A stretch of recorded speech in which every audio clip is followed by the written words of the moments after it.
Dan untuk membahas lebih dalam polemik utang WUS, kami telah terhubung dengan Agus Pambagio, pengamat kebijakan publik. Selamat malam, Mas Agus, apa kabar? Malam, cukup melelahkan dari siang saya nggak berhenti. Baik, luar biasa. Terima kasih atas waktunya Mas Agus di Newsroom. Mas Agus, terkait polemik soal utang ini, Anda melihatnya sebenarnya menjadi tanggung jawab siapa ini?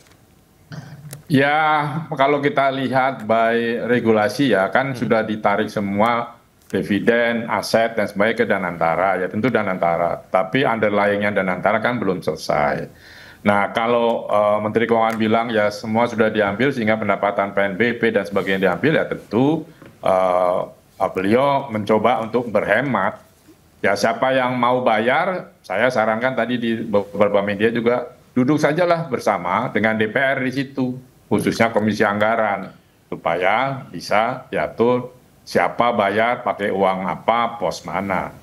Karena harus dihindari ya misalnya menjadi bangkrut dan sebagainya. Karena itu sudah berdiri.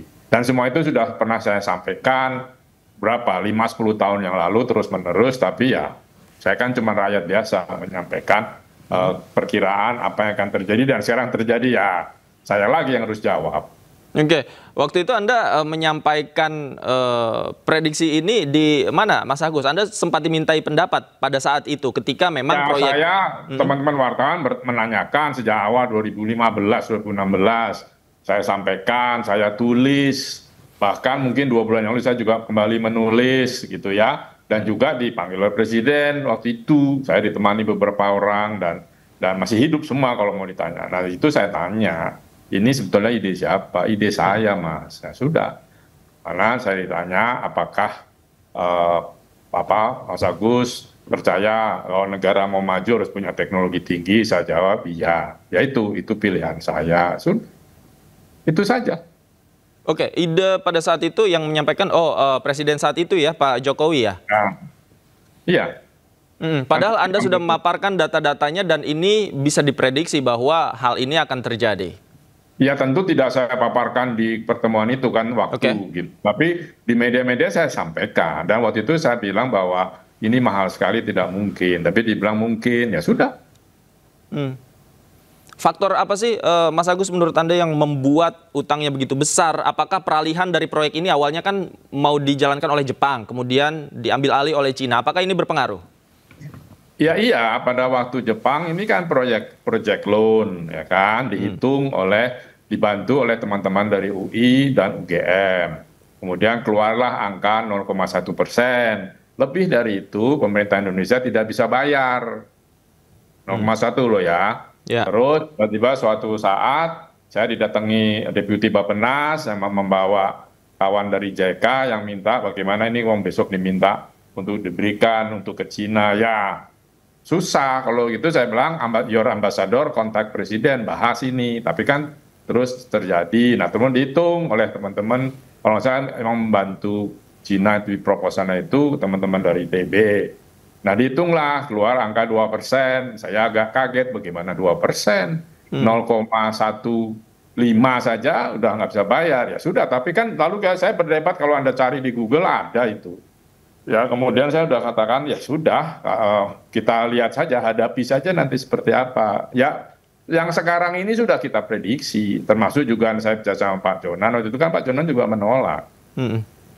Oke, Mas Agus, kita berkaca pada ucapan Menteri Keuangan Pak Purbaya yang mengatakan ya memang ini menjadi tanggung jawab Danantara, bukan dari APBN utang ini. Menurut Anda seperti apa sikap Menteri Keuangan soal ini?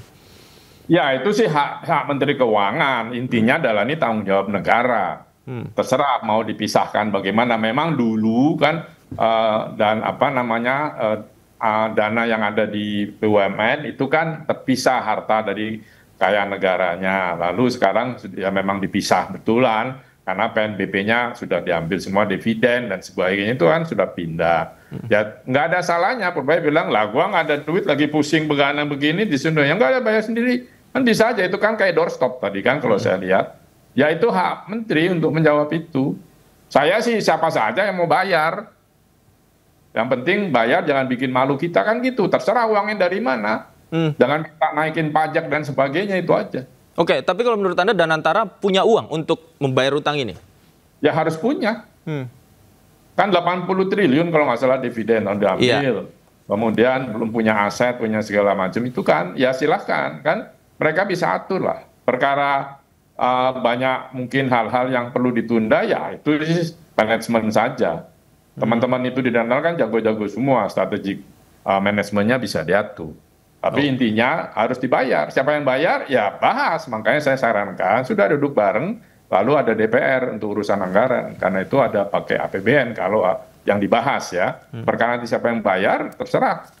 Karena saya sudah, sebagai saya bukan orang keuangan, jadi saya tidak bisa menyarankan. Tapi ini sudah kita prediksi dari awal.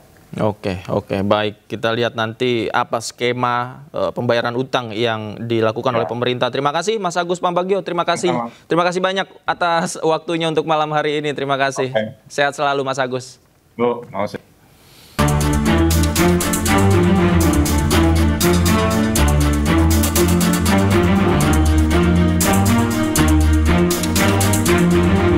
Proyek ambisius kereta cepat Jakarta-Bandung kembali menjadi sorotan. Pasca beroperasi, proyek kereta cepat Wush menyisakan utang dengan nilai fantastis mencapai 116 triliun rupiah. Terkait hal itu ditemui di Wisma Danantara Jakarta pada Rabu sore, Menteri Keuangan Republik Indonesia Purbaya Yudi Sadewa menegaskan Badan Pengelola Investasi Daya Anagata Nusantara atau BPI Danantara cukup mampu membayar utang kereta cepat Wush.